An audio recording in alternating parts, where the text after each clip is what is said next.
দিদি বলেছিলেন don't insist me, এটা তিনি উচ্চারণ করেছিলেন। আমি প্রত্যেকটি ভোটের ক্যাম্পেইনে যখন যাব চেষ্টা করব প্রত্যেকটি বাড়িতে বাড়িতে, বিশেষ করে সংখ্যালঘু সম্প্রদায়ের বাড়িতে এই শব্দবন্ধটা শিখিয়ে দেওয়ার, দিদির দেওয়া কি ডোন্ট ইনসিস্ট মি।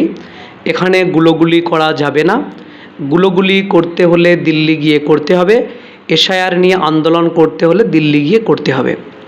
প্রত্যেকটি সংখ্যালঘু সম্প্রদায়ের শুভবুদ্ধি সম্পন্ন মানুষকে আহ্বান করব, সচেতন করব, এই দিদিমণি কিন্তু এসআইআর রুখতে ব্যর্থ হয়েছে, ওয়াকাফের বিল রুখতে ব্যর্থ হয়েছে। আজকের দিনে দাঁড়িয়ে আমাদেরকে বিজেপির দালাল, বিজেপির বি টিম এটা বলা হয়, ভোট কাটুয়া বলা হয়। আচ্ছা, আমরা বিজেপির ফায়দা করার জন্য নাকি এসেছি 2021 সালে। 2021-এ বিজেপি সিট পেয়েছে কটা? 77টা, আইএসএফের জন্ম হওয়ার পর।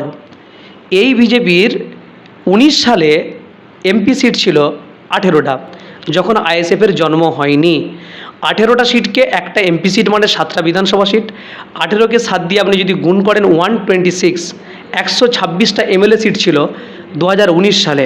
তাহলে 2019 সালে আইএসএফ আসার আগে ছিল 126, 2021-এ আইএসএফ আসার পরে বিজেপির সিট কমে হয়েছে 77টা। সুতরাং আইএসএফের জন্মের পরে, নওশাদ সিদ্দিকীর দল তৈরি হওয়ার পরে, আব্বাস সিদ্দিকী ভাইজান দল তৈরি করার পরে বিজেপিকে কিন্তু আমরা রুখতে পেরেছি, সংখ্যাটা কমাতে পেরেছি। 2024 সাল, যেই 2019 সালে বিজেপির সিট ছিল কটা? 18টা। 18টার মধ্যে 2024-এ এসে কটা সিট হয়েছে? বাংলার মানুষ কিন্তু সব দেখছে কোথায় নেমে এসেছে। সো যদি আপনি যুক্তিভিত্তিক দেখেন, তথ্যভিত্তিক দেখেন, আইএসএফের তৈরি হওয়ার পর থেকে বিজেপি ক্রমাগত নিম্নমুখী হয়েছে, তাদের সংখ্যা বৃদ্ধি নয় হ্রাস হয়েছে। সেই তৃণমূল কংগ্রেস আমাদেরকে বলছে বিজেপির দালাল, যেই তৃণমূল কংগ্রেস 1998 সালে তৈরি হওয়ার পরে 2011 ক্ষমতায় আসা পর্যন্ত 3বার বিজেপির সঙ্গে সংসার করেছে, এবং এই তৃণমূলের সুপ্রিমো তিনি মন্ত্রী পর্যন্ত ছিলেন বিজেপি সরকারের আমলে, বাজপেয়ী সরকারের আমলে। তাহলে তারা আজকে আমাদেরকে বলবে আমরা বিজেপির দালাল, আমরা বিজেপির বি টিম। আবার এই তৃণমূল কংগ্রেসের সুপ্রিমোর কথা আরএসএস বলেছিল তিনি সাক্ষাৎ দেবী দুর্গা। এটা আরএসএসের দেওয়া মমতা ব্যানার্জির জন্য একটা সার্টিফিকেট। তো সেই মমতা ব্যানার্জি হচ্ছেন আরএসএসের দুর্গা।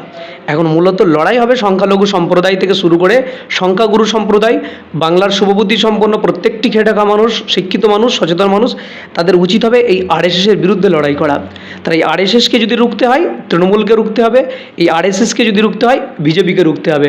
কখনোই বিজেপিকে রুখে আরএসএসকে রুখে যাবে না, কখনোই। এটার অল্টারনেটিভ এটা না যে আমরা বিজেপিকে আসতে দেবো না, তার জন্য তৃণমূলকে ভোট দেবো, তৃণমূলকে ভোট দেওয়া মানে আরএসএস রুখে যাবে না। বিজেপিকে ভোট না দিয়ে যদি তৃণমূলকে দেন, যাহাই তৃণমূল তাহাই বিজেপি, এটা মুকুল রায় বলেছে। আমরা 21-এ বলেছিলাম 2টা মিলিয়ে বিজেমূল। সো যাকেই ভোট দেন, দুটোর একটা কি ভোট দেন, এতে আরএসএসের যে এজেন্ডা এটা ইমপ্লিমেন্ট হবে বাংলায়। আরএসএসের যে পরিকল্পনা সেটা কি বাস্তবায়ন করার জন্য 2টা দলকে নামানো হয়েছে। একটার নাম তৃণমূল কংগ্রেস জোড়াফুল, একটার নাম ভারতীয় জনতা পার্টি বিজেপি।